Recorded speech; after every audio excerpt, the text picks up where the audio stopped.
Bueno, muy buenas tardes a todos y muchas gracias por asistir una semana más a las conferencias culturales organizadas por Facta. Hoy tenemos el placer y el honor de contar con Telmo Aldaz, de la Cuadra Salcedo, para hablarnos de lo que más define su vida: los viajes, la aventura, la hispanidad, desde una perspectiva contrarrevolucionaria.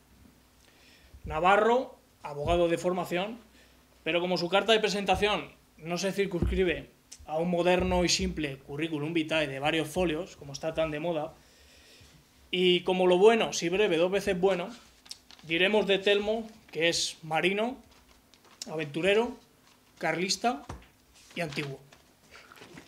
Y hoy nos va a hablar de todos estos temas, los cuales ha mamado prácticamente desde antes de tener el uso de la razón, gracias a su madre, historiadora, arqueóloga, los educó en casa, a su padre, marino, soldado, a personajes como Carlos Etallo, capitán Etallo, y cómo no mencionar a su tío Miguel, Miguel de la Cuadra Salcedo. Atleta, reportero, corresponsal, impulsor de Aventura 92, después llamado Ruta Quetzal. Sin duda, uno de aquellos personajes, su tío Miguel, de novela, de los que cada vez quedan menos y de los que tristemente y por desgracia las nuevas generaciones empiezan a olvidar y a desconocer.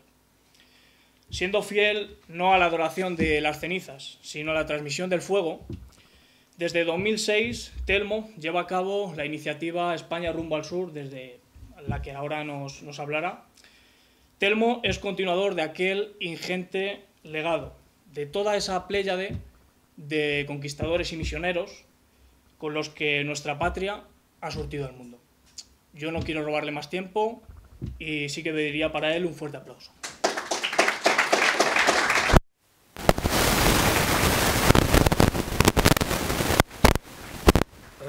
¿Se oye? Sí, se oye. Pues nada, buenas tardes. Agradecer a Chema su amable e inmerecida presentación, que vamos, parece aquí la pera esto. Agradecer muchísimo a Carlos y a Facta el poder estar aquí y a todos ustedes por haber asistido a estas horas a una charla de un tío con barbas que no sabe lo que va a contar. De verdad que muchísimas gracias. Yo creo que nunca he hablado para tanta gente voluntaria, o sea, que venga de motu propio. Así que pediros disculpas si me enrollo o hablo muy deprisa o pierdo el hilo muchas veces. Me decía hablar de una cosa y se me olvida el por qué lo estaba diciendo.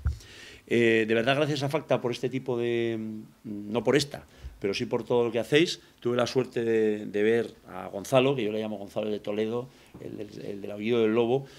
Lo conocí hace mucho en una presentación con Marcelo Gullo y vi a un tío con barbas, con anillos.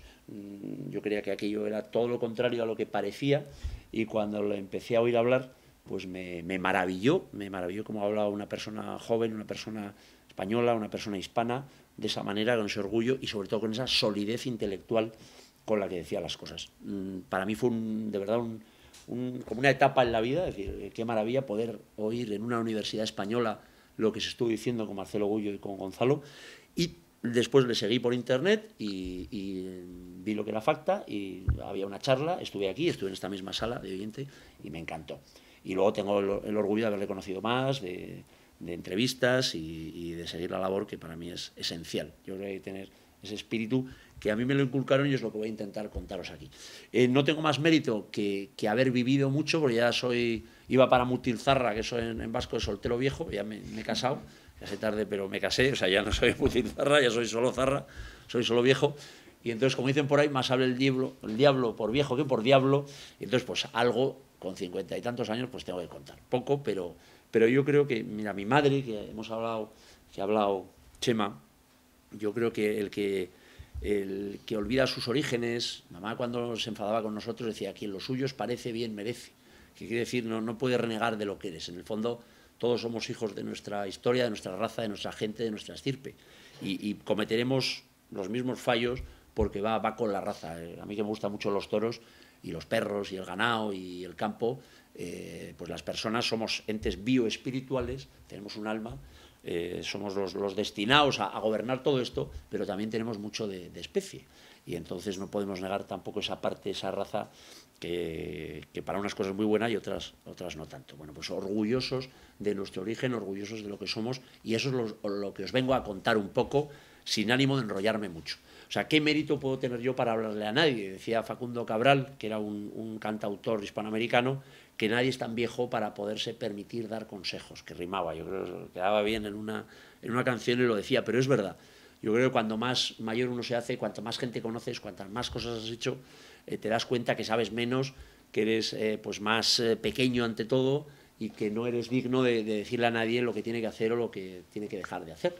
Pero sí que mi madre, que eso es muy importante, como os ha dicho Chema, yo soy navarro y San Saturnino, porque muchas veces dice San Fermín, San Francisco Javier, por supuesto, son santos universales, pero el que nos trujo la fe, como decían en Navarra, era San Saturnino, el que nos convirtió a la verdadera fe del catolicismo. Y eso, pues como lo decía mamá, decía, bueno, pues tú tienes que tener vergüenza siempre de lo malo, arrepentirte de lo malo, pero de lo bueno, presumir siempre y jamás tener vergüenza. Pues eso es un poco lo que hemos pretendido en la vida, de las cosas buenas, lo que hemos creído que es bueno, lo que sabemos que es bueno, esa búsqueda, como repite también Gonzalo, de la verdad, el bien y la belleza. Pues yo tuve la suerte, mis dos hermanos y yo, de vivir una vida totalmente atípica para esa Navarra de los años 70, yo nací el 19 de octubre de 1970, y mi madre, que era una arqueóloga fantástica, una persona de verdad de otra época, una idealista, una persona que solo buscaba lo bueno, quería atender a eso. Tuvo 3 niños, con mi padre, que era un marino, 30 años mayor que mi madre, un tío fantástico, excepcional. Eso merece un libro, una novela, no vamos a hablar tanto de él, pero sí que nos inculcaron que la vida no es utilitarismo. Estaba leyendo que me he traído en la moto, el libro de Julio Caro Baroja sobre la vida tradicional española. Voy a dividir esta charla en 3 partes. La infancia, yo creo que cuando se habla de patria, cuando se habla de orgullo, cuando se habla de comunidad, decía Rilke que o eso decían que lo decía él, no lo sé, pero es bonito y por eso lo repito, la infancia de un hombre es la infancia, es la patria de un hombre, es la tierra de su infancia, es su niñez. Y para mí la niñez fue Navarra, fue España, fue Vascongadas, fue una tradición antigua y fue el campo, fue algo lo más ajeno a una ciudad tan grande como puede ser Madrid. Y eso fue el espíritu que mi madre nos intentó inculcar, nos sacó no nos llevó nunca a una escuela grande, nos escolarizábamos en sitios pequeños, de pueblos. Mi pueblo tiene 7 casas, tampoco estuvimos muchísimo tiempo ahí, y entonces éramos nómadas, viajábamos con una furgoneta, buscando, mi madre era arqueóloga, sería muy largo hablar de la biografía de mi madre, pero nos inculcó todos esos valores que os estamos diciendo. Un amor profundo a España, un amor profundo por la fe católica y sobre todo por la historia y los demás. Yo creo que todos somos, cuando uno viaja por ahí, ve que todos somos hijos de Dios, todos tenemos una dignidad y tienes que respetar eso. Mi madre era muy carlista, profundamente carlista, por sus bisabuelos, por sus abuelos, por su padre, que murió en el Tercio María de las Nieves en el año 39, después de haber dejado a 5 hijos y dejarlo todo. Él era agrónomo y lo dejó todo, pues hay una carta preciosa en casa, como sale, sabiendo que tenía grandes posibilidades de morir, como así fue, como muchísimos otros miles de españoles que salieron en esa contienda, a defender la fe y la patria de sus hijos. No iba contra nadie. Hay un libro precioso de Javier Nagore Llérnoz, un navarro que combatió con 17 años y cuenta en su libro Combatimos sin odio. Se salió por defender algo bueno, no se salió contra nadie, sino a favor de las cosas que ellos creían. Y eso nos lo inculcaron desde muy pequeños. Aparte de pues un poco ese mundo no hippie, que puede parecer muy frívolo, pero sí autárquico, anárquico, de contacto con la naturaleza. Os he traído, me dijo Carlos, unas fotos, un poco para que sirvan de hilo, era para otro tipo de conferencia. Y entonces lo que sí marcó nuestra vida es la búsqueda de la aventura. La aventura no buscada a través del riesgo. No sé si vosotros acordaréis, había un programa en televisión española, cuando solo había una tele, que eran Los amantes del peligro. Entonces mi padre decía, quien ama el peligro perecerá en él. Mi padre hizo 4 guerras de militar.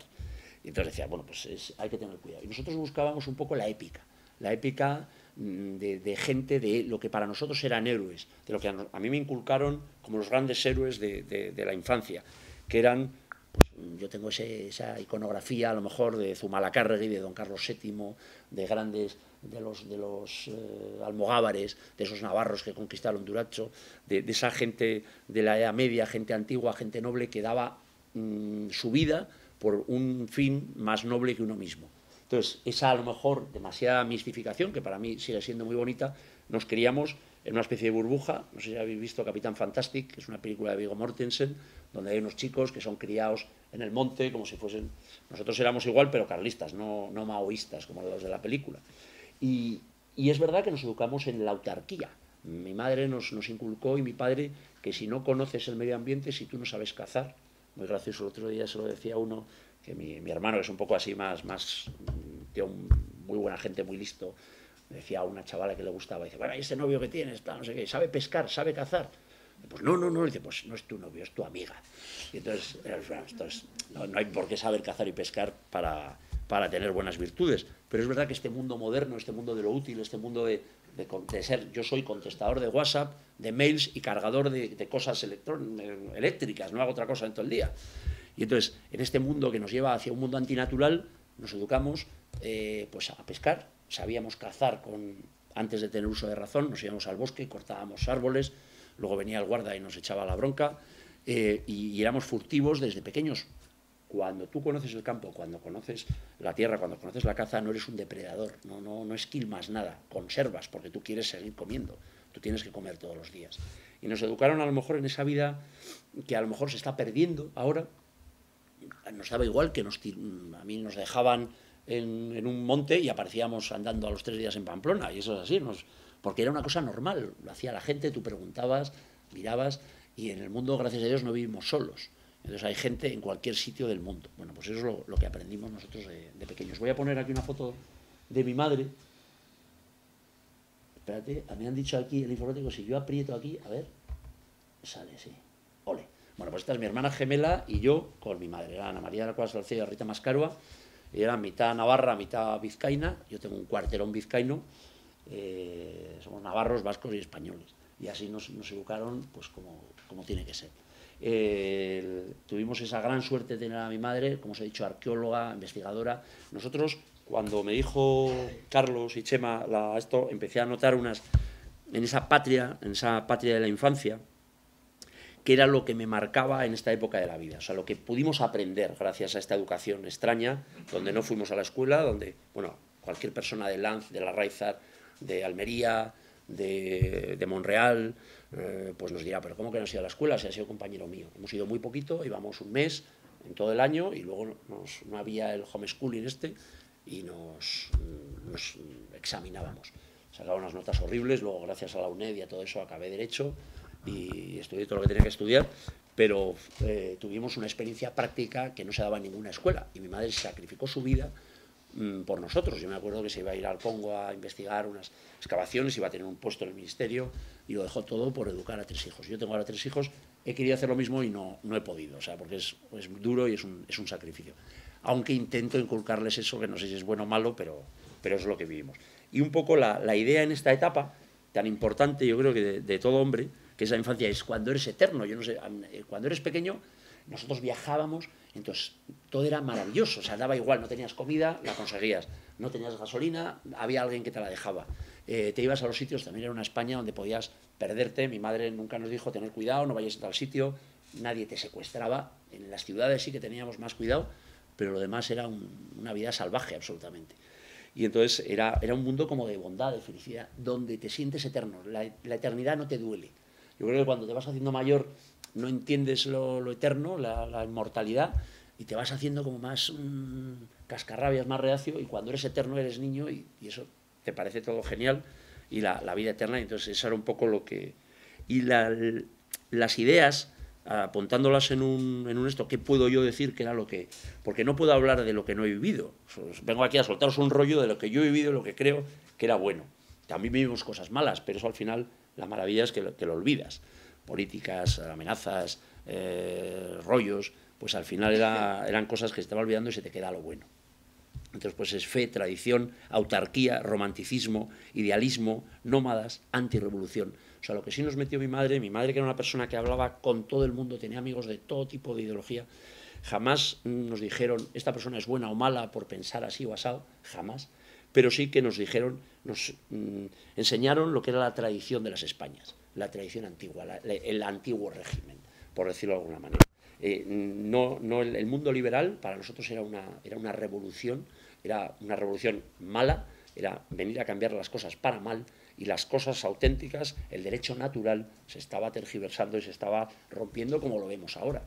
Entonces querían hacer al hombre, en teoría, más libre, una falacia, cuando lo único que nos están haciendo es más esclavos. Esto era una idea que teníamos y que seguimos teniendo, que no quiero que los demás la tengan, que no quiero que todo el mundo sea carlista como soy yo, al revés, a lo mejor si todo el mundo es carlista yo no me hago, pero era esa idea de aguas claras, mi madre lo decía, en aguas claras y siempre contracorriente. Y en ese aspecto un mundo bucólico y muy hippie, pero tenía una idea política real. O sea, mi madre era una activista que defendió en un momento muy duro como era la Navarra de los años 70 una idea de España, que no se callaba ante nadie, que siendo muy amable defendía sus ideas y que así nos lo inculcó. Yo en esta época que viene desde los 80 hasta los 90 hemos vivido lo que fue los años de plomo, hemos vivido una situación política difícil en Navarra y en el País Vasco, y vivimos todo aquello de una manera como un niño, también como un juego, no como un juego, pero jamás desde un punto de vista de víctima dramático, habiéndolo sido, pudiendo ser una persona que podía haber sido al revés. Luchó por sus ideas, estuvo amenazada, pudo decir, pero siempre tuvo la gallardía, la valentía de defenderlo. Yo me acuerdo que cuando mataron a Toca, que era un carlista, director de Sepello, lo mataron en su despacho en Pamplona. Yo tenía, no sé si tenía pocos años, no me acuerdo exactamente cuántos, creo que tenía 10, 11, y lo fuimos al velatorio en una mesa como esta, de acero. Mi madre, con su poncho, le puso una bandera carlista y le rezó un rosario con 3 niños pequeños. A la salida, los veladores nos llamaron fachas, nos llamaron hijos de tal, a una pobre señora con 3 niños pequeños.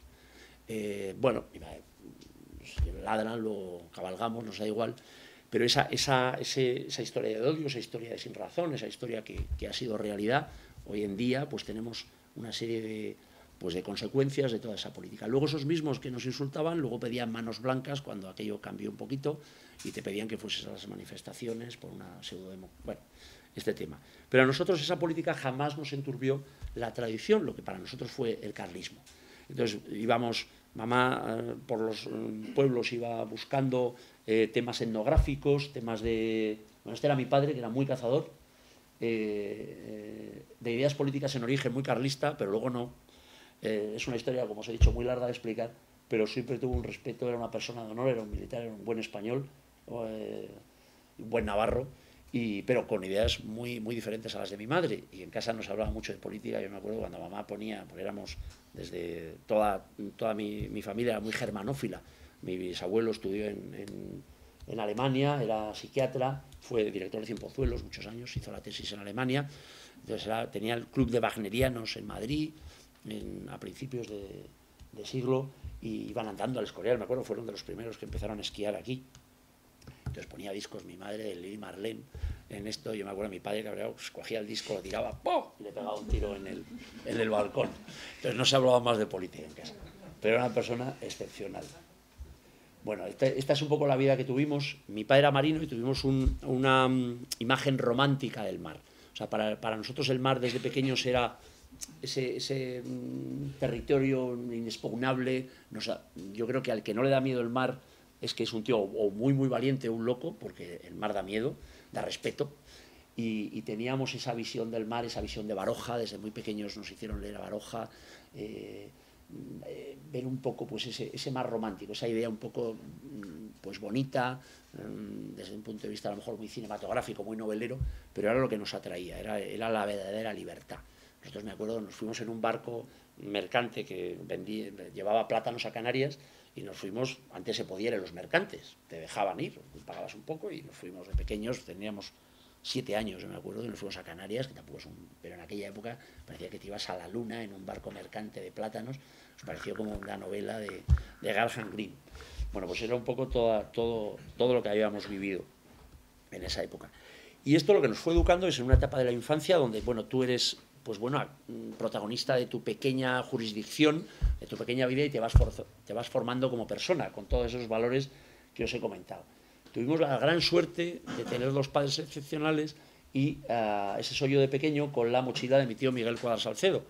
Los que sois más jóvenes a lo mejor no lo conocéis tanto, pero yo creo que los que tenéis mi edad pues sabéis que fue una persona, un periodista español, un aventurero, corresponsal de guerra, recordman mundial, lanzamiento de jabalina, era un prohombre. O sea, para nosotros era tener, como si fuese, o sea, todos tenéis tíos, sobrinos, familia, para nosotros era un actor de Hollywood, era mucho más, era un mito. O sea, era Hércules, era una cosa mitológica, lo veíamos además con unas barbas, el tío fuerte, amable, cercano, nos traía cabezas de jíbaros cuando venía del esto, íbamos a su casa aquí en Madrid, era una aventura mucho más que ir a cualquier museo que os podéis imaginar.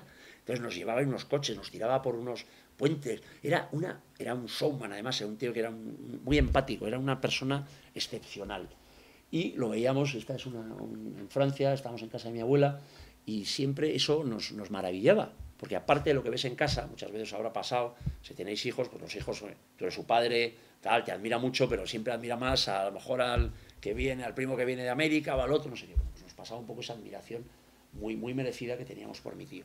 Y tuvimos también ese ansia de emular un poco sus viajes, y él nos contaba, y mi madre nos contaba, y mi padre nos contaba toda la historia de los descubridores españoles. No es por chauvinismo, no era por una cosa de decir los españoles somos los mejores, ni muchísimo menos, pero era respeto a esa tradición que os hablaba antes, a ese respeto a tus mayores, a esa raza, porque si en lo bueno y en lo malo somos muy parecidos a nuestros antepasados. Y entonces era ese orgullo, ese es mi hermano pequeño, con una lanza que había venido, venía de la guerra, yo no sé si de Eritrea, no me acuerdo, perdió 25 kilos, aquí muy delgado Miguel.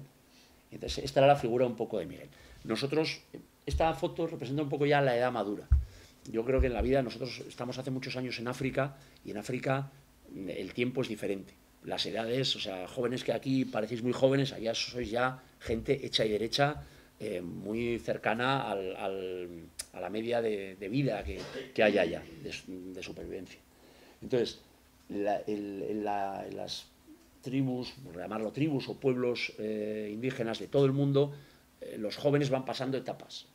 En esa película que os he dicho es una reflexión muy bonita, donde el mundo moderno quiere o hacernos niños eternamente o hacernos, en el fondo, manejarnos. Eres muy niño desde los 0 a los 20, 30, no puedes hacer nada, tú no puedes nada. Y de repente a los 33 ya eres muy mayor para todo, no tienes experiencia, paf, y te aparcan. Un poco lo que aprendes en la vida natural es que hay unos pasos lógicos, biológicos, antropológicos, históricos de la edad. Entonces hay pasos de iniciación. Tú, cuando eres un niño, tienes que obedecer a tus padres, tienes que jugar, tienes que tal. Cuando de repente ya eres un adolescente, tienes que tomar conciencia de lo que eres y que puedes hacer cosas, puedes ayudar en tu casa, puedes trabajar. A nosotros una de las maravillas, y se lo agradezco a mi madre, es haber trabajado desde pequeños, pero no trabajar desde un punto de vista utilitarista, de la filosofía del esto es porque es un deber y no sé qué. Lo pone el Evangelio, ganarás el pan con el sudor de tu frente, es una maldición, lo sabemos, pero no es una bendición, o sea, no es una cosa que tengas que hacer es bonito. Entonces nos enseñaron a trabajar como un juego, como un aprendizaje, como una escuela. O sea, hay gente que tiene 30 y tantos años, está haciendo máster sin parar y no ha trabajado en la vida. Y lo tiene como idealizado y no se sabe relacionar en lo que es un trabajo. Nosotros trabajamos, fuimos agricultores, vendíamos pescado, vendíamos lotería, vino, lo que hiciese falta. O sea, no teníamos miedo al trato con la gente ni a eso, que era como un divertimento. Y de repente pasamos a esa edad donde esos sueños ya tú te podías ir de casa, nos habíamos ido, pero bueno, ya pasabas el mar tenebroso, como en la historia del almirante.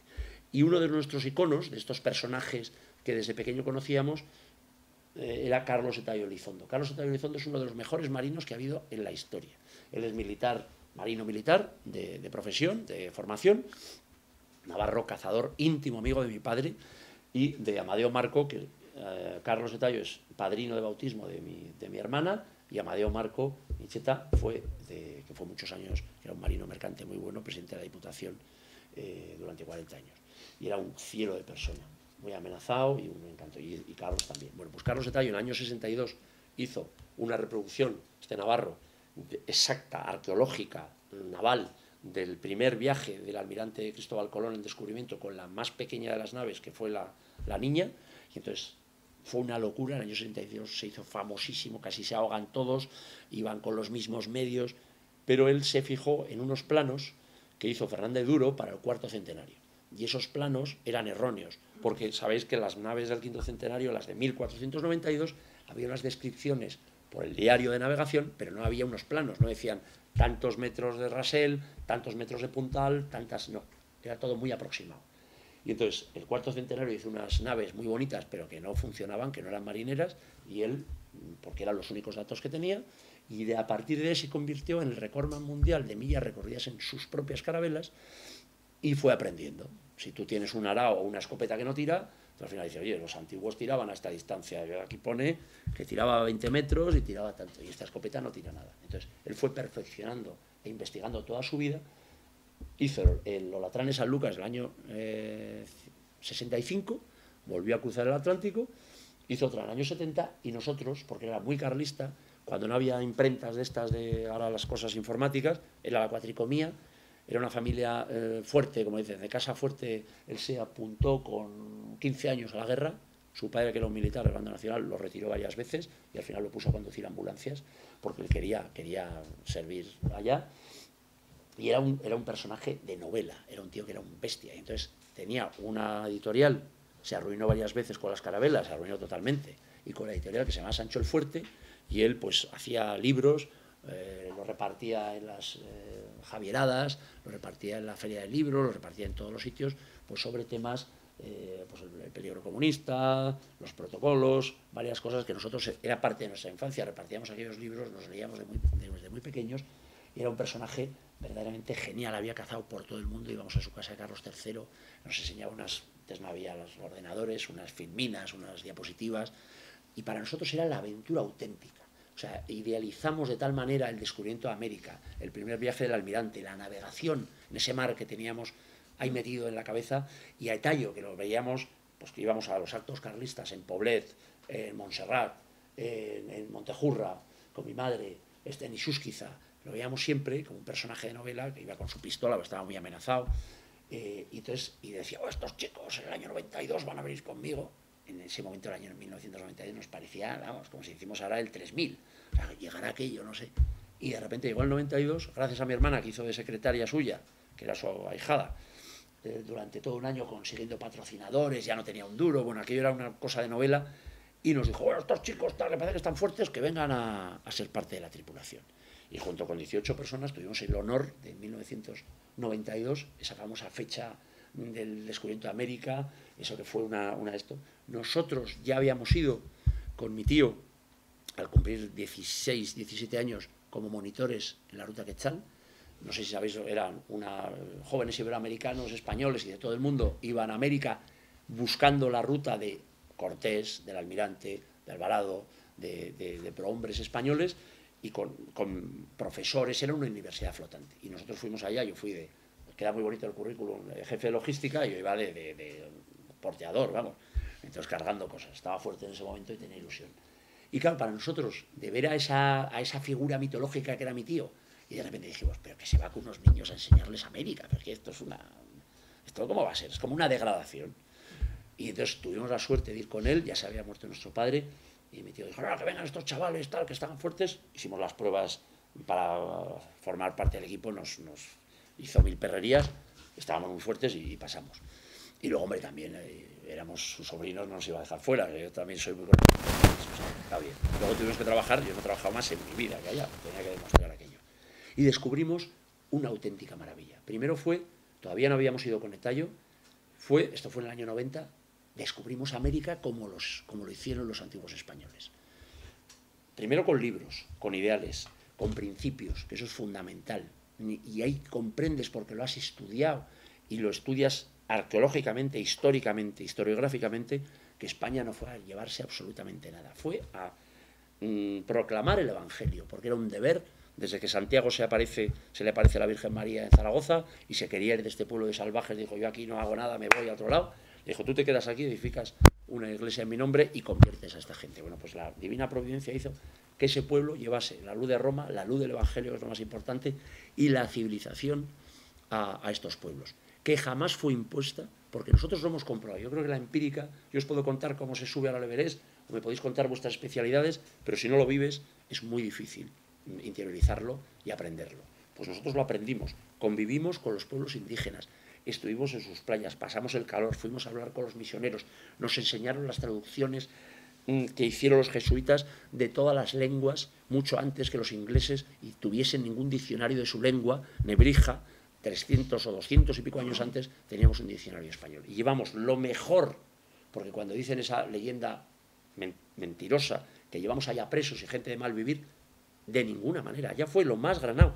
Había que probar limpieza de sangre, había que probar hidalguía. Hidalguía no era ser, construyó América, que hizo catedrales, que hizo hospitales, que tradujo a los indios, que respetó a los indios. En esos viajes con catedráticos impresionantes aprendimos cómo el proceso de Salamanca, las leyes de Burgos, fueron las leyes pioneras en el mundo, más humanitarias que ha habido en la historia. Y aprendimos una cosa, que tú me estás diciendo que sí, que España fue muy buena, pero recorrimos América desde casi Cabo de Hornos hasta Alaska, aunque yo no tanto, pero mi tío sí, y comprobamos que en los sitios hispanos la mayoría seguía siendo indígena, hablaban sus lenguas, hablaban español, por supuesto, tenían derecho, un indígena era tan español como un tío de Valladolid en el siglo XVI. En 1965 mi padre me contaba que los negros no podían ir a la universidad en Estados Unidos, no se podían casar con ninguna blanca, no podían montarse en el autobús.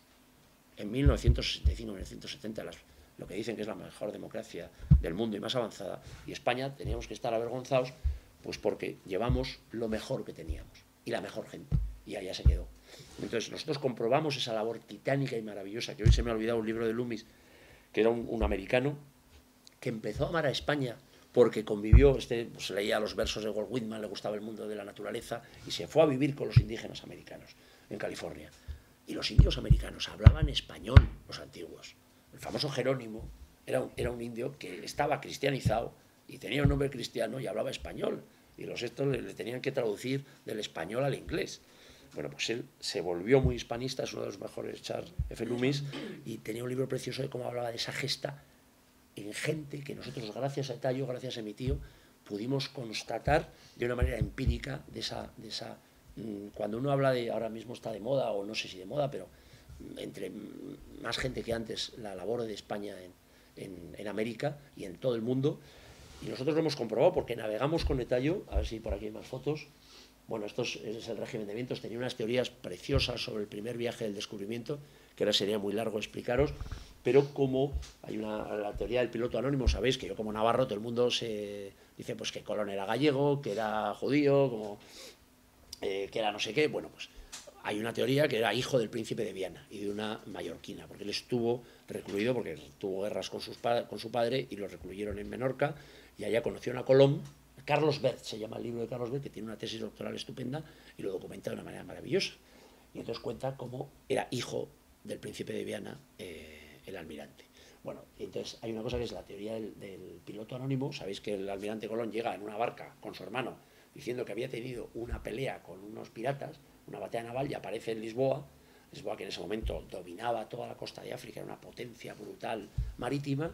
Lisboa no era una ciudad perdida en el sur de Europa, era en el centro del mundo, y llega y se casa nada más y nada menos en un año con Donisa Monés de Perestrelos, que era la hija del gobernador de Madeira. Es como si se va uno que dicen que es hijo de un tabernero no sé dónde y se va a Cabo Cañaveral y se casa con la hija del que tiene todos los secretos ahora mismo de la carrera espacial. No cuadraba aquella cosa. Y entonces, bueno, pues todas esas teorías que serían largas de explicar, como os digo, nos las empapamos con el capitán Tallo y antes con Miguel, con mi tío Miguel. Ya habíamos cruzado el Atlántico antes del 92, habíamos ido en barco, descubrimos América, llegamos a un sitio que se llama Nombre de Dios, que había estado arrasado por un ciclón, o sea, llegamos y estaba todo una brutalidad y una maravilla que luego nos lo han dicho los misioneros en África mucho, que cómo se agarra uno a la vida. Ser humano más pequeño, más indefenso, se agarra a la vida de una manera milagrosa, y cualquier cosa, por muy devastada que quede, vuelve a florecer. Y eso en el Caribe se ve. Entonces vimos esa cultura maya, esa maravilla de América. Es que sería muy largo de explicar, es maravilloso. Nos impactó tanto que nos agarró para siempre. Claro, teníamos pocos años y ya nos hizo cambiar. Si ya éramos nómadas, ya nos fastidió, por decirlo de alguna manera, para siempre. No queríamos hacer otra cosa. Queríamos navegar, queríamos viajar así. Queríamos seguir aprendiendo. Bueno, pues las teorías náuticas son preciosas. La teoría del piloto anónico, cuando se casa con esta chica Monís de Perestrelos, se va a Madeira, está ya investigando todos los archivos de todos los galeones que venían de la costa africana. Entonces las corrientes, que siempre son así en la latitud norte, a la altura que son esa flecha que veis ahí, donde la Macaronesia, entre las Canarias y las Azores, eso, yendo hacia el sur, tú tiras un tronco y acaba en América. Y entonces contaban que los antiguos pescadores, si aquí algunos sois cazador o pescador, si tú consigues un buen banco, un buen sitio, tú no lo vas a decir dónde está. Porque si lo vas diciendo mucho, al final se te va a llenar y se te va a acabar tu reservorio de caza. Pues lo mismo pasaba entonces. Cuentan que los que volvían de África, que volvías pegado, pero cuando llegabas al Pote Negro, al Ecuador, había un cinturón de calmas ecuatoriales, ibas ganando el oeste, el famoso anticiclón de las Azores, y los barcos estos, que no tenían motor, no podían ir en contra del viento, mucho tiempo, iban bordeando por el anticiclón. Y son 20 y pocos días desde Cabo Verde, las islas de Cabo Verde, 20 y pocos días en una carabela de esas, te plantabas en América. Pero claro, se callaban todos, no decían nada. Por eso el almirante, en la rebelión de los vizcaínos del primer viaje, los vizcaínos son así un poco, tienen un mal pronto, lo cogen, lo atan y te vamos a matar, nos volvemos todos, aquí no hay nada, hay un mar tenebroso, nos vamos a hundir. Y él les dice, si en 3 días yo no he visto, 3 días o 2, yo no he visto tierra, me matáis. Y además hace una carta exonerando de todo tipo de tal y no sé qué. Y efectivamente llegan a América. Sabían que iban a llegar porque los marinos antiguos, los marinos que él cogió en Madeira, sabían que había llegado ya. Pero eso no le quita mérito. Vamos a ver, España, como lo dice Loomis, dice, no, es que llegan los vikingos, es que se han encontrado en el río Paraguay, se encontraron letras fenicias, pero nadie se quedó y nadie lo contó y nadie civilizó. O sea, el gran milagro de España no es tanto haber dicho, yo he visto ese sitio, te vuelves y ya está, sino una labor impresionante que estuvimos el año pasado, el anterior, en la isla de la Isabela, en la ciudad de la Isabela, en el norte de la República Dominicana, 1.500 personas, 1.500 almas, poblando la primera ciudad de América, con 30 caballeros de la Orden de Santiago que venían de la Reconquista de Granada, que todavía se encontraron sus espuelas, que eran espuelas ganadas a los moros, y que hicieron el primer camino de Santiago, el primer camino de los hidalgos, donde pasa un milagro, es el milagro de la cruz en Higüey, no en Higüey, perdón, en la Vega. En la Vega hay un cerro enorme que se domina todo, 10.000 indios contra muy pocos españoles, y un milagro, pusieron la cruz y ganaron los españoles, que hoy en día siguen yendo al Santo Cristo de la Vega, llegan en peregrinación todos los años. Bueno, pues esas historias nos fueron envolviendo en una especie de mística y nos llevaron a ir con la carabela en el año 92 con Etallo, que fue un sueño cumplido. O sea, fue decir, voy a reproducir el heroísmo, no creyéndonos héroes nosotros, sino vamos a hermanarnos en un experimento arqueológico con esta gente. Y tuve la suerte de estar 3 años con diferentes tripulaciones con el capitán, de aprender de uno de los mejores. No soy buen alumno, no sé si aprendí mucho, pero cogimos ese espíritu. Era muy gracioso porque Tallo decía que en el primer viaje de descubrimiento los españoles no llevaban ni mujeres ni curas. Y decía, ¿por qué, capitán? Y dice, porque los dos quieren mandar, y en un barco solo manda el capitán. Y entonces era un poco de esto, pero es verdad. O sea, tú ves las cosas y los viajes de descubrimientos, ni curas ni mujeres. Luego sí. Luego venían. No es por nada, ¿eh? Yo es que tengo una hermana gemela que manda más que cualquiera. Y tuvimos... Ahí, espérate, que estoy tirando para... Está aquí. Eso es.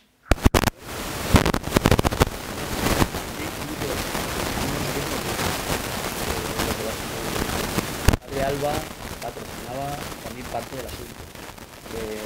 Mi madre con el capitán de Tallo y mucha otra gente hizo una asociación que era para el fomento, porque claro, vamos a ver, nosotros era el año 92, si recordáis esa fecha, la Asociación Estatal Quinto Centenario tenía grandes fastos para promover aquello, pero no con el mismo espíritu. Y luego desde el punto de vista arqueológico, las 3 carabelas, que eran preciosas, que lo hicieron en el Quinto Centenario, seguían los planos de Fernández Duro del Cuarto Centenario, luego caían en el mismo error, no navegaban a velas, no podían navegar a velas. Bueno, entonces había una lucha dialéctica y teórica sobre cuál era la mejor carabela del mundo, que era esta, era la mejor reproducción, que la hicimos en el río Miño, debajo de Santa Tecla, que fue una auténtica maravilla, fue los mejores años de mi vida, allá con los del Cano, que se arbolaban todas con Etallo, aprendiendo técnicas antiquísimas, esos oficios que nosotros habíamos aprendido a valorar con mi madre, esa gente que hacía cucharas, esa gente que hacía toneles, la gente, me acuerdo que cuando estuvimos viviendo muchos años en el desierto de Almería, en un cortijo que se lo compró al fotógrafo de Hitler, a Hoffmann, que era un señor que tú lo veías allá mayorcísimo, y luego mi madre investigando había sido el fotógrafo el que nos vendió un pequeño cortijo perdido en lo que ahora es el Parque Natural de Cabo de Gata, y había uno que nos enseñaba con esparto a coger alacranes, a buscar dónde estaba el agua y a tirar con unas ondas. Entonces vimos que la tradición, que no es ni más ni menos que a cierto error de miles de años, que te lo está diciendo ese pastor, que puede parecer un tío de ciudad, pues muy humilde, muy tal, adaptado perfectamente a ese clima endemoniado que era la Almería de los años 80, cuando era un desierto, todavía no estaban los plásticos, no habían descubierto el agua, las desalinizadoras, ni nada. Entonces toda su familia estaba en Alemania y él era un pastor consumido que te hacía las mejores ondas que puedes imaginar. No sé si me voy a tirar con la onda, que era una maravilla. Y ahí tuvimos la suerte, aquí estoy viendo algo, de encontrarnos hace muchos años en el fuerte Rodalquilar que tenían ellos, que para nosotros aquí era una envidia. Decía, joder, ¿cómo están aquí en esta fortaleza? Bueno, otra historia muy larga. Y entonces aprendimos a valorar los oficios perdidos, que eso es lo que se está perdiendo. Ya no hay carpinteros de Ribera, ya no hay oficios antiguos, y esa supervivencia, esa autarquía que te da la verdadera hidalguía. Para mí hidalgo es, como os he dicho antes, ser hijo de alguien, pero también ser autosuficiente. Por eso en las casas de Navarra existen los mocárter, que son espacios muy pequeñitos, pero separados de tu vecino. Jamás compartes muro con tu vecino. Solían decir en casa las medias para los pies. Eso va a acabar mal. Entonces, tú cuando eres autárquico, pobre, pero puedes dar de comer a tus hijos, no eres siervo de nadie, solo de Dios. Y entonces eres dueño de lo tuyo, eres un señor. Y entonces eso te da autoridad sobre las cosas. Nadie te va a venir a decir, tú tienes que hacer esto por narices, pues si no tus hijos no comen. Y entonces esa era una de las maravillas del mundo antiguo. Bueno, este es mi hermano, esta es la Carabela, estos son los seminaristas, se montaron 3 seminaristas. Tuvimos un lío porque había estado un cura que había estado en las COES, que estaba más fuerte que el vinagre, pero claro, quería mandar. Y decía, este es el capitán. Y dice, usted puede mandar en lo espiritual, pero el rumbo lo lleva el capitán, ¿no? Entonces, bueno, se montaron, tuvimos una tormenta de 7 días bajando a Canarias con olas de 14 metros, entraba el agua por todos los lados, porque el quinto centenario saboteó y boicoteó, porque claro, el mismo astillero era donde se hacían también las naves del quinto centenario, y Tallo era el enemigo, porque claro, decía el quinto centenario que las suyas eran las buenas, y no la Carabela de este navarro pirao, carlista, trabucaire. No, esto no puede ser. Y entonces, claro, Tallo que no se callaba, y entonces, no sé cómo, pero hicieron mal el puntal, luego tenía menos estabilidad, tuvimos que lastrarla en Huelva, una serie de movidas, y tuvimos 4 motines. Yo me acuerdo con el cura allá, nosotros contra el cura, con los cuchillos. Oye, que estamos aquí, bueno, que luego todo era civilizado, pero en aquel momento me parecía, estamos con el capitán. Hereje, nos decía, ¿cómo estar con el capitán? Hay que estar con el cura. Y dice que sí, que yo sigo siendo católico, pero hasta que no lleguemos a tierra, el capitán manda aquí. Bueno, fue muy bonito y era gente excepcional, ¿eh? Yo me acuerdo, ahora todavía sigue, creo que me encontré algún seminarista de los que vinieron y la verdad que fueron unos héroes, lo mal que se lo pasaron, mareándose. Lo peor que hay es marearse en un barco y que no se te pase, que te quieres morir. Y a alguno de ellos les pasaba, creíamos que estaba muerto, luego revivían, y la verdad es que fueron unos héroes, aparte por apoyar la idea de Carlos. Entonces éramos, yo me acuerdo muy gracioso, porque claro, nosotros somos legitimistas, entonces la Armada le dice a Tallo, oye, que va a salir una regata internacional, año 92, estamos en Huelva, y viene don Juan Carlos, abajo, la sentina, no saluda a nadie, nosotros allá abajo. Entonces era todo así, era una historia de novela, al final era revivir todo lo que habías vivido de pequeño, esas ideas. Y luego era, vamos, Tallo era una persona, tú lo veías con su Luger, con tal. Luego encontramos, me acuerdo, cuando llegamos a Santo Domingo, ¿dónde metió la pistola? Llevábamos unas armas, por si acaso nos encontramos con piratas en medio del Atlántico. Y no pasó nada, pero estábamos armados. Y él, yo me acuerdo, cuando estábamos en Santo Domingo, después os cuento la novela, encontró un bloque de hierro así oxidado, que era la Luger, que luego la metimos en Coca-Cola y como nueva. Bueno, pues este era mi primo Rodrigo, el hijo de Miguel, que vino de periodista desde Galicia hasta Huelva. Eso fue brutal también. Juan Zarauza, que era bueno, ahí fuimos muchos navarros. Bueno, y entonces este rollo, para no alargarme mucho, aprendimos el valor de la lealtad. Aprendimos que un capitán que había navegado, para nosotros era una autoridad, era como mi tío, una especie de mito, era una persona más humana, más, vamos a utilizar esa palabra que no me gusta, más democrática, más respetuosa, más maravillosa, cómo enseñaba, cómo ejercía su autoridad de una manera real, cómo sabías y cómo respetabas en edad, dignidad de gobierno a una persona afable, buena, y todos nos decían, pero bueno, este tío será un autoritario, os tendrá ahí a mano de hierro. Nunca hubo un grito, nunca hubo una mala palabra, hubo una camaradería real y fue una auténtica aventura fantástica. Llegamos deshidratados, con el agua podrida, llegamos a la República Dominicana, nos esperaban en otro sitio, nos quedamos allá 3 años, yo me quedé 3 años a vivir en República Dominicana, mi hermano 15, el Caribe nos volvió a atrapar, mi madre estuvo allá también y vivimos otra vez. Y entonces nos enamoramos de una figura que se llamaba Diego Méndez de Zamora, que en el cuarto viaje del almirante, España es un país también muy desagradecido con los suyos, y a muchos descubridores, Pizarro, Balboa, el propio almirante, fue denostado por las autoridades españolas. Vamos, más que en el segundo viaje vuelve preso. Y entonces Bobadilla y el gobernador de Obando, el gobernador de Santo Domingo, de la isla de la Española, odiaban al almirante, lo odiaban a muerte. Y en el cuarto viaje, cuando los reyes católicos ya le dan el viaje, yo creo que creyendo, dice, a ver si se nos muere este hombre por ahí, y ya todo lo que le prometimos, vamos, no es tan así, pero en petit comité lo digo, y entonces, cuando vuelve con los barcos que le quedaban del cuarto viaje, comidos por la broma, que es ese gusano que en el Caribe se come los robles más fuertes, y tienen que estar náufragos un año en la isla de Jamaica, llegan y embarrancan en un coral de arrecife, donde cuentan las crónicas de Fernández de Navarrete, un cronista aragonés, porque transcribe el testamento de este Diego Méndez, que fue el último amigo del almirante Colón, la última persona que cree en él y que es leal, que eso era una historia preciosa y que lo transcribe todo en su testamento. Y era uno de los primeros hombres que se enorgullecía de ser americano, español-americano.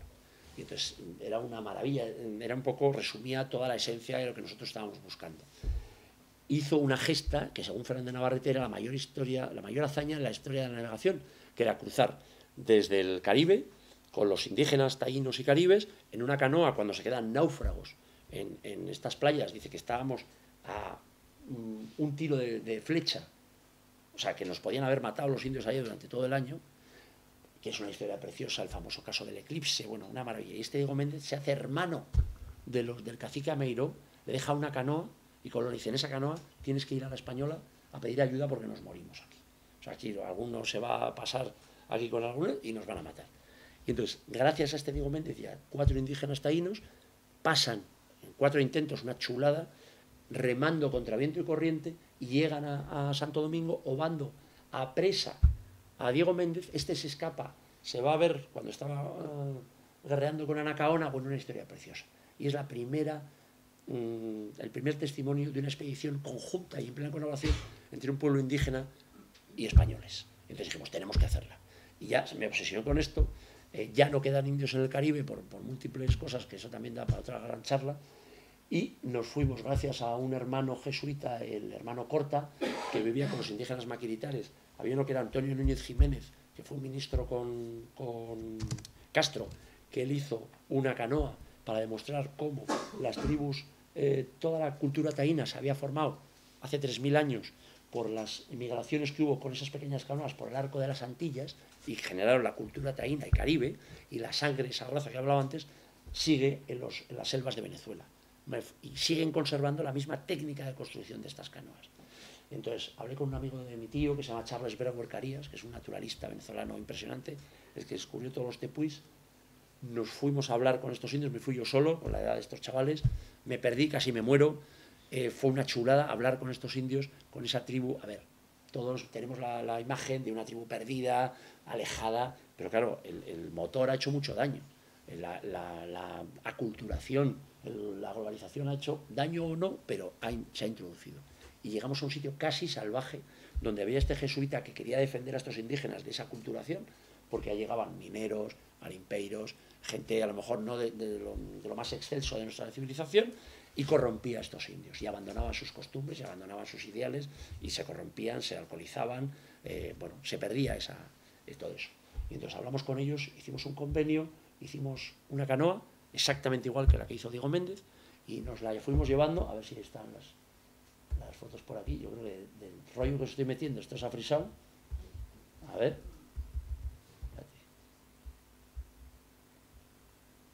lo voy a cargar, cuidado, ¿aquí hay alguien que sepa de esto? No va el botón de... ¡Ting! Espera. No, es que también me sirve lo de las fotografías para no freíros.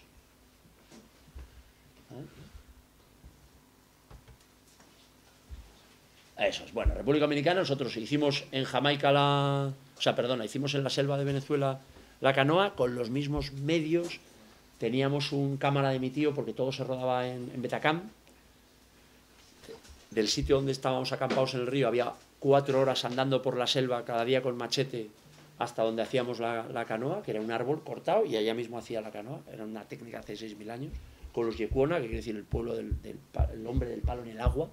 Era una cosa maravillosa, mágica. Lo rodábamos en aquella Betacam con François Lobat, que era un tío que ganó un Oscar que rodó a los del Kurdistán, ahí en este sitio. Estaba ya fastidiado, el tío se había separado, y de repente dijo, bueno, que voy con un sobrino de Miguel, tal, no sé qué. Se creía que aquí estaba todo organizado, y el tío estaba durmiendo, no podía dormir en la hamaca, dormía en el suelo, se lo comían los mosquitos, los gusanos.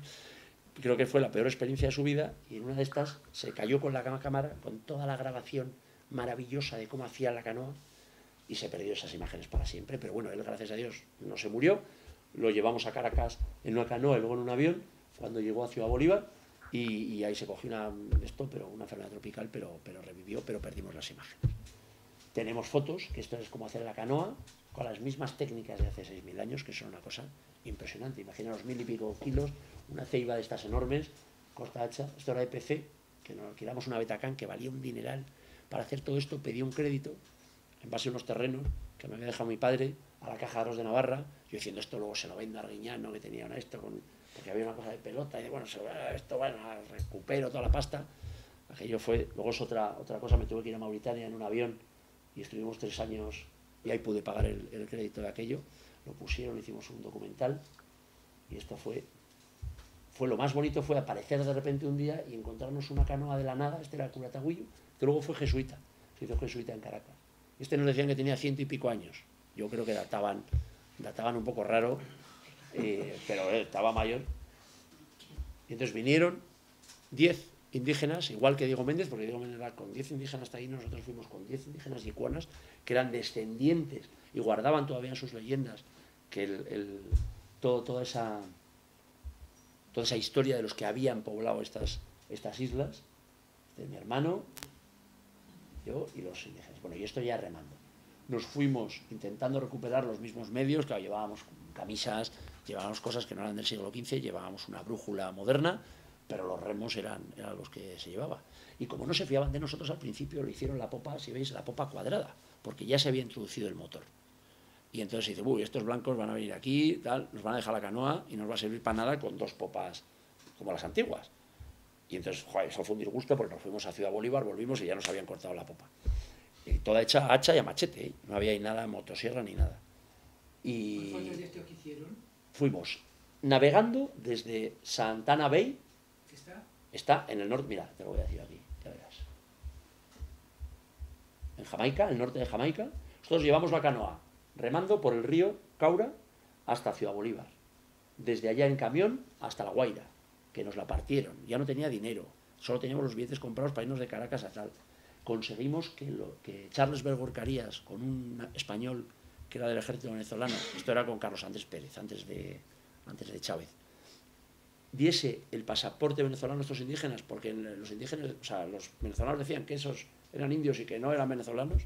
Entonces se tuvieron que bautizar como, pues uno era Simón Bolívar, el otro era Páez, no sé qué. Bueno, allá tenían sus pasaportes y nos fuimos a Miami. Nos detuvieron en Miami porque llevábamos comida indígena de esta yuca seca, se creían que era coca. Allá tuvimos un día demostrando que aquello no, que era una expedición, no sé, y fuimos a Jamaica. Y nos partieron la canoa en La Guaira, la grúa donde la metían en el barco para llevarla a Jamaica, a Port Royal, y allá empezar, llevarnos al norte y empezar la expedición que hizo Diego Méndez. En este sitio, perdón, porque la pregunta era esta, mira, esta, aquí, que era cerca de Nueva Sevilla. Pero Jamaica fue España durante muchos años, y era Nueva Sevilla, y era, ahora se llama Santana Bay, la bahía de Santana. Estuvimos aquí, hasta aquí, fuimos navegando por aquí, hasta San Antonio, y de San Antonio fuimos hasta Cabo Tiburón, que era el antiguo Cabo San Miguel. Luego fuimos costeando por el sur de Haití hasta llegar a Pedernales, que justo además nos cogió toda la intervención americana en Haití en el año 90, esto fue en el año 94-95, tuvimos ahí unos líos brutales, nos asaltaron. El haitiano es muy buenísima persona, la gente de la costa es maravillosa, pero como había revuelta, creían que éramos cubanos, balseros.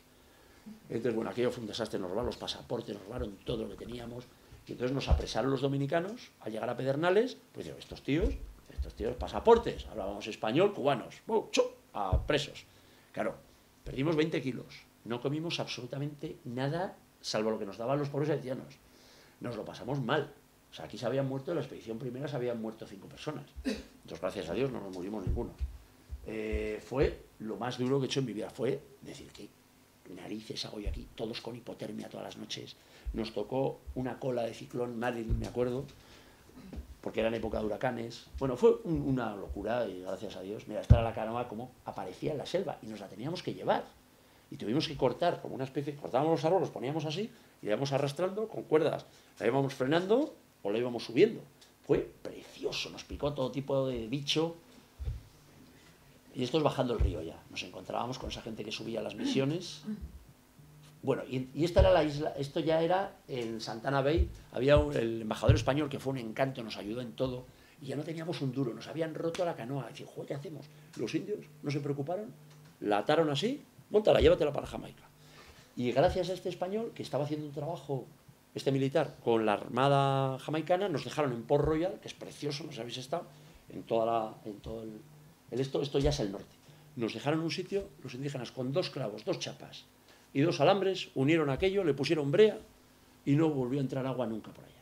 Y entonces aquí ya nos fuimos y gracias a este embajador, Ramiro Pérez Maura, que el duque de Maura, que era un instigador de toda la historia hispana dentro del mundo de Jamaica, porque allá pasaban de los indígenas taínos a Bob Marley, la época española había desaparecido, no existían, y entonces, bueno, pues él fomentaba todo aquí. Y nos presentó a la hija de, yo creo que era uno de los dueños de Pescanova, una tía guapísima, casada con un sirio que tenía hoteles allá y bancos. Le contamos el rollo, nos invitó a cenar en la embajada, nosotros ahí haciéndonos los guays. La chavala, la verdad es que era una monada, dos enamorados. Claro, el marido nos miraba mal, pero nos dio $2000 y con eso pudimos comprar comida, pudimos estar ahí, pudimos alquilar un camión y llevarnos la canoa hasta Santana Bay y aquí empezaba. Aquí estaba Diego Méndez, ahí en ese blanquito que veis allá estaban las naves del almirante Colón y ahí es donde estuvieron un año y de ahí salimos. Entonces, y eché mi canoa a monte, le puse su sebo y su brea, y le puse una vela y le clavé unas tablas en proa y en popa para defenderlas de la mar, no así como si fuese rasa. Entonces, tiene una historia preciosa como todos los hombres de Colón. Esta es la isla de Ron Flynn, de la viuda de Ron Flynn, por Antonio. Estuvimos allá, una maravilla, fue una cosa de novela. Y salimos en una gran calma.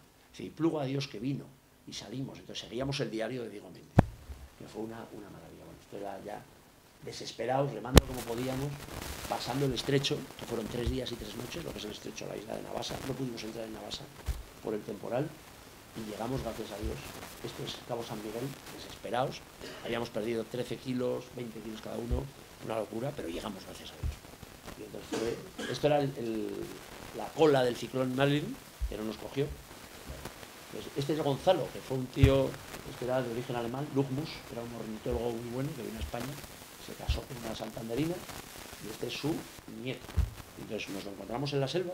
De repente mi hermano me llama porque funcionaba muy bien en las misiones jesuitas las onda corta y me dice mi hermano, yo me fui 3 días a por comida y volver, y a por víveres, y de repente me dice, oye, que nos hemos encontrado aquí un tío en taparrabos, moribundo, ido de la cabeza, con un mochilón enorme, picado completamente, todo con llagas ahí la llaman las 7 pasos, unas hormigas brutales que te machacan.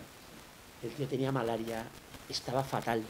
Bueno, y tenían un curandero allá, eso sí, eran unos bestias los indios, rascaban cualquier árbol, se paraban en un sitio, rascaban un árbol y eso era quinina contra la malaria, lo que hacían, sabían de los remedios naturales.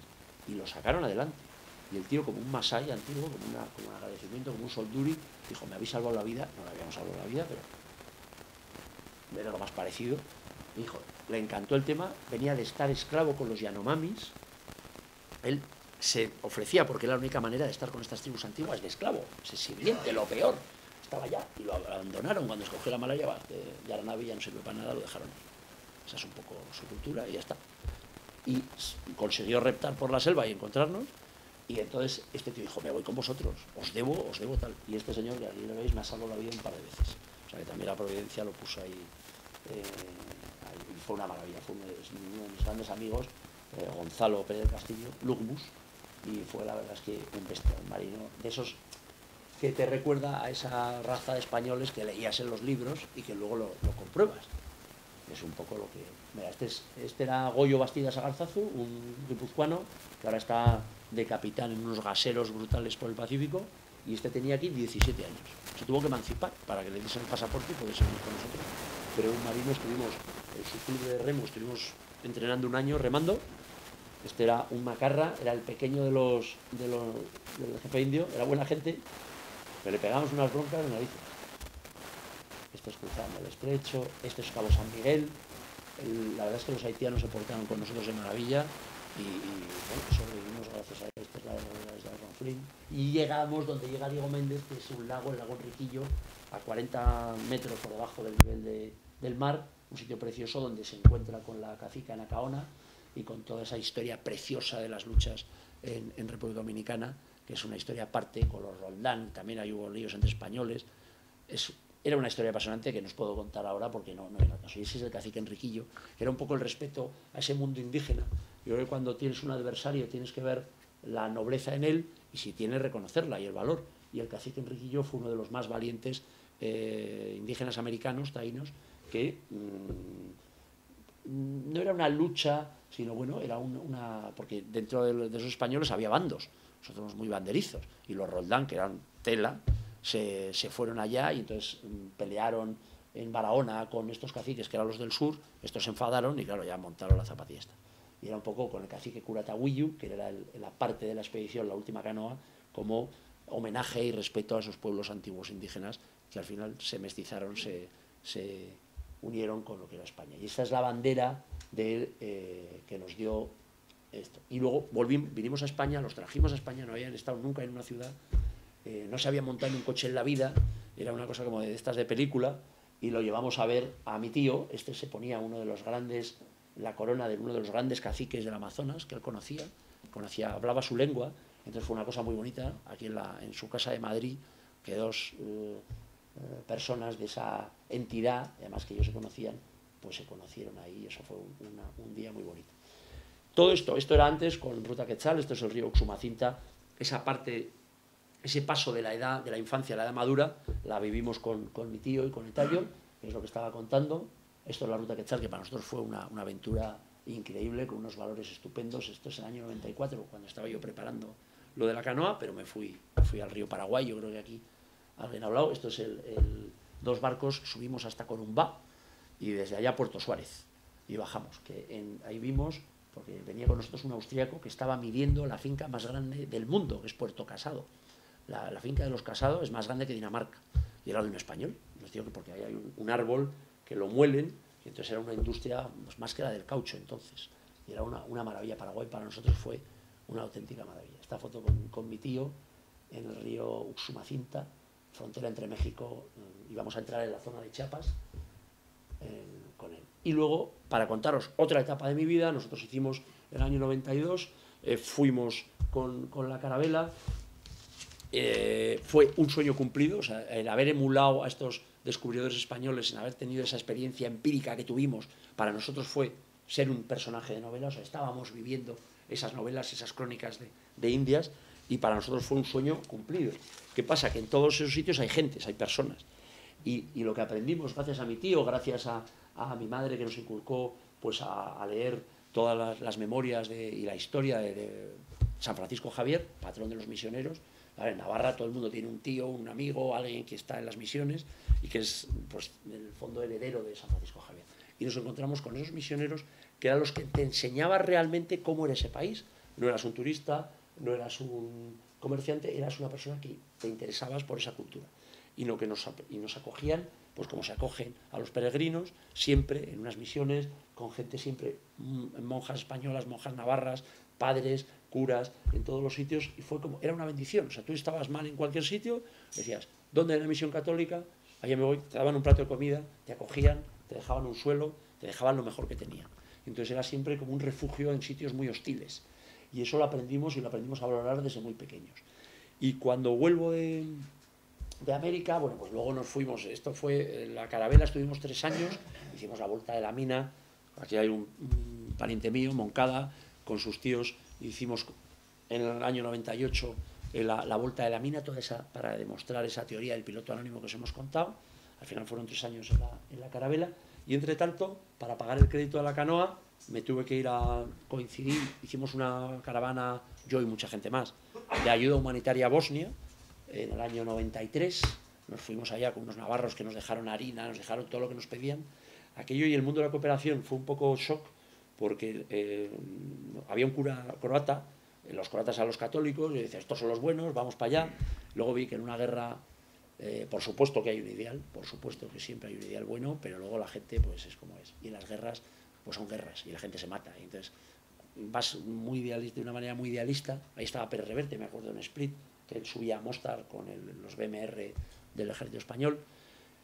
Y de repente nos dice los que ponían parte de la ayuda o la gasolina, para no decir siglas y tal, que eso también daría para otra charla muy bueno, la verdad es que fue una experiencia y un desengaño en la vida. Y pues nos fuimos allá con 20 y tantos camiones, porque Cruz Roja pues nos pidió una cosa, porque había que hacerlo por Cruz Roja, porque no, a la cura no se le podía dar, entonces a Cruz Roja.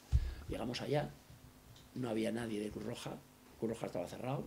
No estoy criticando a Cruz Roja, cuidado. En ese momento, la persona con la que hablamos de Cruz Roja Internacional, por lo que sea, no quería nuestra ayuda, y nos vimos contrabandistas en zona de guerra. Nos iban a detener, porque dice, ustedes han dicho que ven aquí no lo quieren, no hay nadie, está cerrado. Entonces, vamos al cura. Y dice, no se puede, entonces vámonos a Ploche.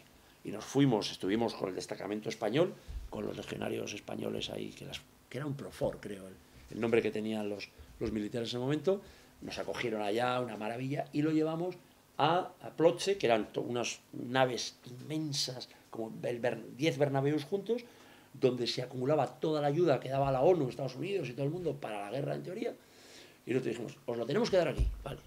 Y era una lista que nos habían pedido de Cruz Roja, pues no todo era nuevo, estaba bien, estaba limpio, ropa, mantas, medicinas, harina, cosas que nos habían pedido ellos. Y dice, pero no os lo vais a quedar aquí porque no está nuevo y no lo podemos vender. Así, Yo, ¿cómo? Pero entonces te quedas, ¿qué es esto? Y me coge el teniente coronel que estaba encargado de aquello y me dice, mira, hasta el momento. Nosotros ya dejamos a los que mandaban allá, nosotros estábamos ya con una crisis diciendo, oye, mira, esto es una mierda, no vamos a ir de aquí, no puede ser, no hay derecho.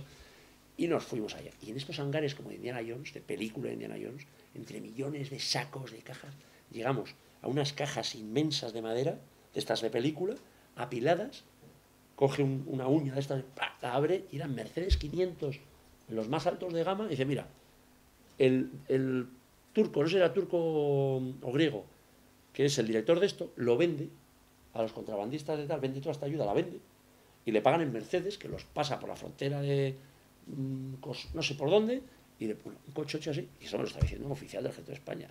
Dice, yo si esto fuese normal, los pongo a todos los fusilos y esto tal. Pero luego me dijo, mira, la vida es así, es horrible, a veces, pero esta ayuda no se pudre aquí. O sea, dice, va a los mercados. Hay un mercado negro, no todo, habrían hecho el paripé, pero llegaba a los mercados, la gente comía. Aunque sea una economía de tal, se vendía. Entonces te quedaba esa diciendo, bueno, no todo es tan asqueroso, no se pudre, o sea, la gente no se va a morir de hambre teniendo millones de toneladas aquí de comida, pues a ese tío le paguen. Pero eso es lo que vimos, no puedo negarlo porque fue así. Y entonces luego cuando volvimos muy desencantados, volvieron por su cuenta, nosotros nos quedamos con nuestro contingente, sin un duro. Mi madre, pues tocar el violín como Walter Starkey y ir pidiendo tal, o si no sabéis tocar, a las palmas, cantáis una jota. No nos daba nadie ni un duro, yo me acuerdo ya. Nos pudimos colar en un barco, nos llevó a Ancona, de Ancona nos fuimos a Roma, allá colándonos en todos los sitios, no teníamos un duro, nos fuimos a una misión, allá nos acogieron y nos pudimos volver a España. Y luego vimos en la tele pues a personas de renombre pidiendo ayuda para la ONU, para la guerra de ONU, a mandar tu prima. Bueno, aquello fue. Y volví a hablar con el cura, que le íbamos a dar las cosas, y me dijo, mira, Telmo, no te desesperes, esto no es así, al final llega. De una manera o de otra llega. O sea, no todo es tan bonito, pero es así. Y entonces el mundo de la cooperación a mí ya le cogí como un poco de asco. Que también está mal, porque era por una cosa puntual. Es como un obispo que mataron los indios porque un blanco había matado a un indio, y como el obispo era blanco se creyeron que era la misma tribu y se cargaron al pobre obispo. Pues yo no puedo juzgar tampoco a la gente por aquello que pasó. Y luego me fui a Mauritania después con un chico que había conocido en este sitio, que era su tío, tenía una ganadería de reses bravas en Colombia, y tenía una compañía aérea propia, y llevaba los bichos, vamos, los toros y él era piloto de su compañía. Me dijo, tenemos que ponerlo, tengo un socio mauritano que está buscando un avión, y yo había estado, bueno, después, vale, me quedé con aquello, tal.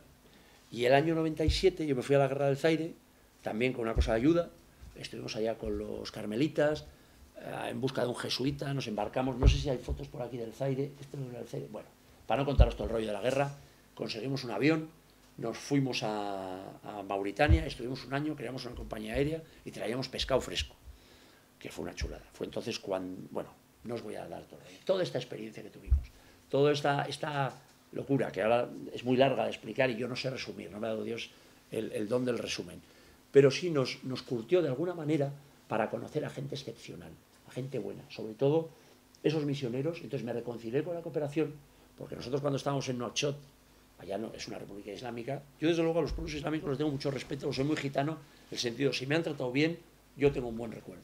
Y a mí en las repúblicas islámicas, en todos los sitios donde operaba el Islam, me han tratado muy bien, las cosas como son. No me han hecho renunciar de mi fe, jamás lo hice. Son respetuosos, como decíais, hay gente educada en todos los sitios, hay gente buena, y la verdad es que todavía tienen una visión antigua del mundo, que eso es de verdad que no lo agradecemos suficiente. Cuando hay ahora mismo en los medios de comunicación una excesiva demonización de según, vamos a ver, yo soy católico, apostólico y romano porque es la verdadera religión, y ya está, nadie me va a convencer, pero respeto al que tiene fe, y las personas que tienen fe de buena voluntad, tienen fe, que eso es mucho, y entonces jamás eso sería más profundo de explicarlo, pero respetábamos eso, a lo mejor es un espíritu de la Edad Media. Mi madre nos contaba cómo Sancho el Fuerte era muy amigo de un almoravide, entonces se iba a la frontera con el río Senegal, casi lo casan con su hija, y entonces era ese trataos como de guerra, pero de gente que a lo mejor piensa diferente, pero que tiene honor, y yo eso es lo que viví en estos sitios, viví el honor, viví la palabra, viví la lealtad, que eso es mucho, todos esos valores. Bueno, pues con todo ese bagaje, de repente mi tío se pone malo, mi madre me dice, oye, en el año 2002 yo estaba acabando la carrera en Burdeos, porque no la había acabado, y yo iba con los libros de la UNED de Derecho por todos los sitios, que había sido marino, pero no pude porque hice todo por letras, entonces no te podías pasar una carrera de ciencias, bueno, un lío. Y yo era los libros más viajados y menos abiertos, los de Derecho, que ha habido en la historia. Pero me leía unas cassettes, bueno, y los leía, también los leía. Bueno, entonces al final lo aprobé. Y me acuerdo que a mi tío ya estaba un poco cascado, dice, oye, tenéis que ir a... Y en el año 2002 fui a Panamá y Costa Rica de logista también, igual de mudanza y acarreo con mi hermano. Y volví a redescubrir aquella maravilla. Mi tío ya que estaba cascado, le había dado un infarto, era más fuerte que el vinagre. Y me acuerdo en unos destacamentos, que luego un mallorquín hizo un hotel, que era el Fuerte de las Américas, donde la CIA entrenaba a todos los que luego iban a ser los que iban a mandar en los sitios iberoamericanos. En la piscina, mi tío se tenía que mover, nos contaba pues lo que tiene que ser, la tradición. Ya éramos mayores, ya habíamos vivido, ya sabíamos cosas que no te las puede explicar nadie, y ya tu tío te hablaba diferente, te hablaba de otra manera. Te hablaba diciendo, bueno, pues esto tiene que seguir, esto tiene o no, esto es... Contrastabas, ya no eras un niño, ya eras un hombre. Y aquello fue muy bonito. Panamá para nosotros en el año 2002 fue un cambio radical. Ahí conocí a la que después de mucho esfuerzo fue mi novia y ahora es mi mujer y madre de mis hijos, y fue una maravilla. Y cuando vine a España, luego en el 2003 también volvimos con mi tío, y el año 2005 nos fuimos en una nao que eran los enemigos teóricos del almirante, porque eran los que vendieron el proyecto quinto centenario al Estado. Y entonces, claro, yo me iba con los enemigos teóricos de Tallo, o sea, eso era muy, muy bestia. Pero era ir en una nao por el Pacífico, que yo no había navegado tanto tiempo por el Pacífico, y estuvimos 2 meses. En teoría el barco ese tenía motor, tenía cámaras frigoríficas, tenía radio, tú podías tener internet y hablar con mi novia entonces, que entonces yo podía estar 2 minutos sin ella, y aquello, nada de lo que se decía se cumplió. Salimos de Panamá con todo roto, duramos 2 meses y pico lo que iba a durar 20 y pocos días. Fue muy bonito, fue una experiencia dura y fue precioso. Entonces me cojo la anisakis, me vuelvo a España y nos sale por el arte de la providencia, que es muy largo de explicar. Yo estaba trabajando del cine, mi hermano me dijo, oye, que buscan actores que sepan montar a caballo y tengan barba para La Triste. Entonces me apunto a un casting, me cogen y hago allá de noble español, salgo en una esquina, yo sé que salgo por allá, estuvimos 2 días rodando el Escorial, y de repente, no sé cómo, me cogen de producción. No tenía nadie de producción. Oye, que nos tenemos que ir a Uclés a rodar lo de Rocroi. Me voy para allá. Y ya me incorporo en esto y empiezo en el mundo del cine, que siempre mi madre tenía muchísima admiración, no admiración, justo por ese séptimo arte, creía que era una manera de divulgar eso que hemos dicho antes, el arte, la belleza, la verdad, aunque en el cine, pues bueno, muchas veces esas dos cosas estén muy reñidas y nunca salga ni la verdad ni la belleza, pero bueno. Y nos metimos ahí. Pérez Reverte, yo lo conocía por mi tío y tal, venía por el guionista de una película de Díaz Llanes, aprendí muchísimo, fue una maravilla, y nos sale Rumbo al Sur, que es lo que estamos haciendo ahora. Que yo ya no doy más la tabarra, meteros en internet, España rumbo al sur, que un poco el hilo es la hispanidad, el orgullo de ser español, el orgullo yo creo, de pertenecer a una raza que es de las más abiertas, maravillosas de verdad, y sin menospreciar a nadie, pero estar orgulloso de lo que somos, llevar a jóvenes, que es lo que hacía mi tío, enseñándoles, no a nosotros, no dándoles la chapa que os estoy dando ahora, sino a gente que verdaderamente sabe, ponerles en contacto en una escuela práctica, que aquí Gonzalo lo ha vivido también, y en esa época de cambio, en esa época que los pueblos antiguos hacen un rito de iniciación donde te vas al monte solo y donde ya eres un hombre, donde ya puedes, tus actos son importantes y tú tienes que afrontar tu propia vida, eso es un poco ese paso iniciático a la vida adulta de una manera bonita. Vamos con el ejército, vamos con marinos, vamos con médicos, historiadores, viene un párroco con nosotros, misioneros, vemos esas misiones, vemos esas ONGs también, que para mí eran denostables, pero que luego he visto que hay mucha gente buena y que hay muchas cosas que merecen la pena. 19 años ya, 16 por África y 2 por Iberoamérica, y este año, si Dios quiere, pues estaremos en Panamá. No os doy más la pelmada, siento el rollazo que os he metido y era un poco, pues contaros mi vida. Eso es como, ¿qué tal estás? Y te cuento el rollo. Nada, siento la... Nada.